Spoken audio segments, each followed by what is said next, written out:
Hello, আসসালামু আলাইকুম। আবার একটা ভিডিও নিয়ে চলে এলাম আপনাদের সাথে। আসলে আমার প্রত্যেকটা ভিডিও আমি মনে করি আমার লাইফের কিছু সময় আপনাদের সাথে শেয়ার করা এবং কিছু মনের কথা শেয়ার করা। সো চলুন দেখি আপনাদের আজকের ভিডিও কেমন লাগে।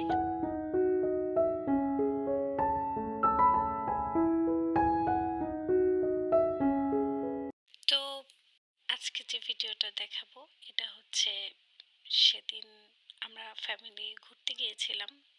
গেল সবে বরাতে দুপুরে লাঞ্চ করতে। তো ওদিন তো ভ্যালেন্টাইন্স ডেও ছিল, কিন্তু আমরা ভ্যালেন্টাইন্স ডে উসিলায় যাওয়া হয় নাই, বা মানে জাস্ট আসলে একটা আমার হাজব্যান্ড যেহেতু জব করে তেমন একটা অফ ডে থাকে না তার।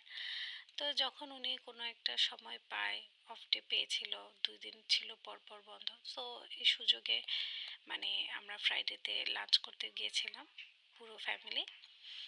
আর তো নর্মালি যেটা হয় যে আমরা কোথায় গেলে সাধারণত আমি বা আমার শাশুড়ির কোলে থাকে ছোট বেবি, এবং দেখা যায় আমাদের কাছেই থাকে।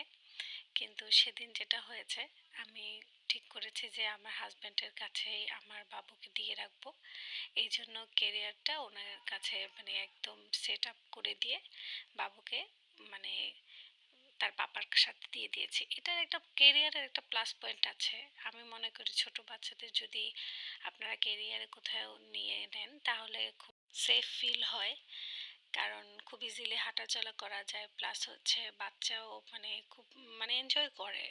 এবং আমার বাবু তো দেখা যায় যে মানে ওকে একদম ঘুমিয়ে গিয়েছিল ওর পাপার কোলে। তো সব বাচ্চারা আবার এক না, যেমন আমার বড় বাচ্চাটা কিন্তু আবার কেরিয়ারে উঠতেই চাইতো না। আমার ছেলেটা মাসাল্লাহ, ও এখন মোটামুটি বড় হয়েছে, কিন্তু যখন ও ছোট ছিল মূলত ওর জন্য কেরিয়ারটা কিনেছিলাম। এবং দেখা গেছে যে ওকে কোনোভাবেই মানে আমরা কেরিয়ারে নিতে পারতাম না, ও কোলেই থাকতে পছন্দ করতো।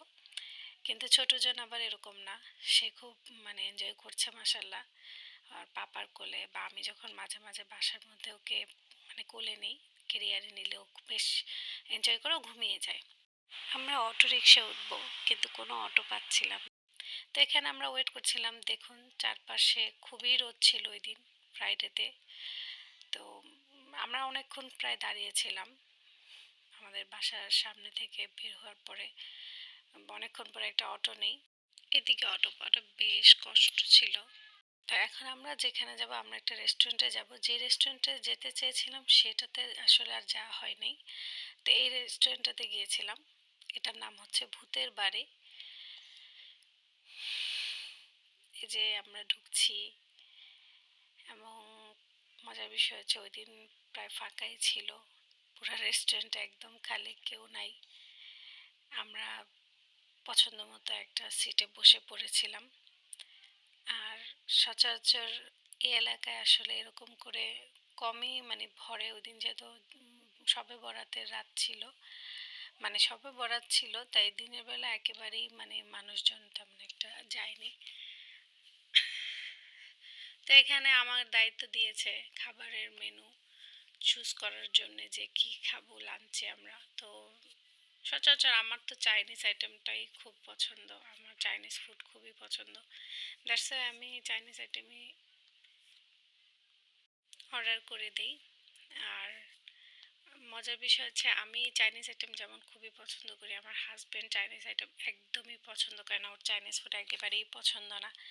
ওর হচ্ছে বিরিয়ানি, তারপর কি বলবো খিচুড়ি, আম, তো এই টাইপের আইটেমগুলো আর কি, যেমন দেখা যায় যে কাচ্চি, এই টাইপের আইটেমগুলো আর কি ওর খুব পছন্দ। কিন্তু আমি পুরাই উল্টা, যার ফলে দেখা যায় আমরা কোনো রেস্টুরেন্টে গেলে আমি চাইনিজ খাবার অর্ডার করি, আর আমার হাজব্যান্ড ওইভাবে খাই না। ও দেখা যায় যে জাস্ট একটু হয়তো বা টেস্ট করার মতো টেস্ট করে। যাই হোক, তো আমরা এখানে অর্ডার করলাম, আর আমি একটু একটু করে রেস্টুরেন্টটার ভিডিওটা, আশেপাশে যে ডেকোরেশনটা দেখছিলাম বেশ ভালোই লাগছিল, যেমন নাম সেরকম করেই তারা সাজিয়েছে। আমি আগেও এখানে এসেছি কয়েকবার, তবে এখন আর কি ফ্যামিলির সাথে এটাই ফার্স্ট টাইম আসা। আর ভালোই লাগছে। তো এই খাবারের জন্য ওয়েট করছিলাম, ওরা বলেছে 20 মিনিট, কিন্তু খাবার দিতে দিতে প্রায় 25 মিনিটের বেশি হবে হয়ে গিয়েছিল।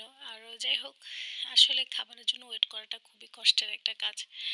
কারণ ক্ষুধা পেটে নিয়ে বসে থাকা আসলেই কষ্টকর। এখানে আমাদের আইটেমগুলো চলে এসেছে। কী, কী অর্ডার করেছি আপনারা দেখুন। তো এই খাবারগুলো খুবই কমন। আমাদের রেস্টুরেন্টে গেলেই চাইনিজ আইটেম বলতে এগুলোই খাওয়ার চয়েস করা হয় বেশি। খাওয়া-দাওয়া শেষ। এখন বাসায় ফিরে আসার পালা। তো ওই যে আমার হাসব্যান্ড আবার মাঝখানে আমার বাবুকে ক্যারিয়ার থেকে খুলে আমরা কোলে নিয়েছিলাম খাওয়ার সময়। যাই হোক, এখন আমরা বাসার উদ্দেশ্যে বের হয়েছি। এই যে দেখুন, অটো নিয়ে আবার চলেও আসতেছি। আমার ভিডিও প্রায় শেষের দিকে। আপনারা কিন্তু যারা আমার চ্যানেলটা দেখছেন সাবস্ক্রাইব করবেন। সেই সাথে আমার ভিডিওগুলো কেমন হচ্ছে, কেমন লাগছে সেটা জানান আমাকে কমেন্টে। লাইক দিতে ভুলবেন না। আবার দেখা হবে। Bye bye.